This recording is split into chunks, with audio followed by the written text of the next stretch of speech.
తెల్లవారే వెలుగు రేఖలా పచ్చ పచ్చ పచ్చి మట్టి బొమ్మలా అల్లి బిల్లి వెన్న పాల నురగలా అచ్చ తెలుగు ఇంటి పూల కొమ్మలా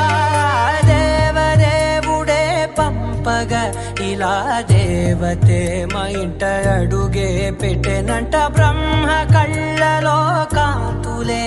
మా అమ్మలా మా కోసం మళ్ళీ లాలి పాడేనంట.